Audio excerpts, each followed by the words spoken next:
A correspondent candid with 60 Minutes' Bob Simon.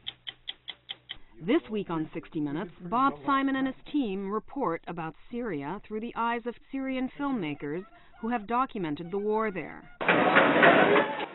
This was a first for Simon, a CBS News correspondent who for more than 40 years has covered conflicts all over the world. But this war was one he could only cover at a distance. It was very strange. And frankly, I think we all felt a little bit guilty that we were doing a story about Syria and we were just hovering around the border. First of all, going into a place like Homs today is it's not dangerous, it's suicidal.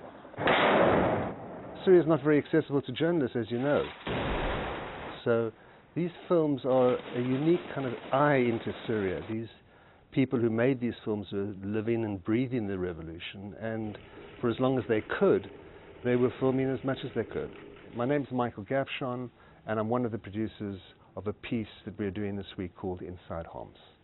You never actually met physically your central character, Bassett, in the film, but we all seem to get to know about his ups and downs through this story. How did you convince the powers that be here at 60 Minutes to put this on? Well, about 18 months ago, when I first started seeing snippets of this film about Bassett in Homs, I was telling our principals here in New York about what this chap was about and the fact that his story is the story of Syria. Here's this 19-year-old Syrian national youth goalkeeper who gets captured by the spirit of the uprising, and in fact captures the spirit of the uprising. Bob, when Michael Gavshon came to you with the idea to do this story, what was your reaction? My reaction was absolutely, because I knew, just because I know that area of the world, I knew that we weren't getting the slightest taste of what was really going on in Syria. When what you see what Assad and his regime are doing to human beings, it's an entirely new story, an entirely new dimension. Tell me about the evolution of Bassett. We see him starting out as a pretty secular person, well-known, but he's evolved into a relatively militant character. But he wasn't interested in an Islamic state, which is what ISIS is interested in. He wanted to get rid of Assad. Now he's angry at the West because he hasn't gotten the help that he's asked for. He's been angry at the West for some time. It's not only at the governments that he's angry at all of us. The media gave him a lot of play in the early days. But now he's in Syria. We were at the Turkish-Syrian border, and while we had all the apparatus, phones and Skype and all that, to make contact with him, he didn't want to have anything to do with us. The West had let him down. The West had let him down entirely. The story will continue after this.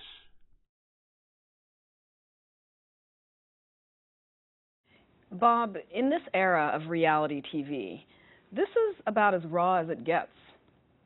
It's definitely as raw as it gets.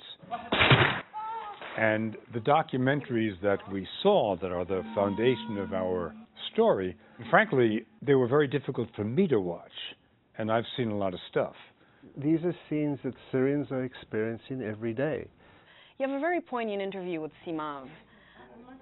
She's so young and has seen so much. Well, Simav is the most extraordinary woman. She chose to stay in Homs. She was there for the entire duration of the siege. She was not only filming whatever she could, she started a couple of schools, she worked with the wounded, she helped wherever she could. When you go back to Syria, is it possible to go to Homs? Do you go back to Homs? I cannot. No. I cannot. It's very hard. She was, incidentally, not a photographer, not a filmmaker, not a journalist. She was working in a shop. Have you ever met someone as brave? I've met a lot of brave people, but she's utterly remarkable. During the siege, everyone was starving, aside from the amenities which one can live without, like running water and heat. It's tough, but you can do without it. But food? They were eating grass.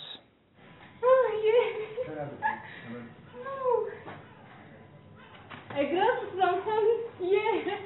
She was so delighted whenever we came across a patch of grass. It brought back memories, and believe it or not, happy memories. Because when she found grass, she had something to eat. We've seen some brutal stuff coming out of Syria on evening newscasts, but it's a minute and a half, a minute 45. This is different. What's so different about this? The difference is that it's 90 minutes. And that's not 90 minutes of just odd selections of brutality. It's 90 minutes that's been shot almost all by amateurs in Syria, which have been weaved together in a coherent documentary form so that you are immersed in it, not for a couple of minutes, but for 90 minutes. And that makes all the difference. You're watching it, and you just become part of what you're watching, and the horror deepens by the minute.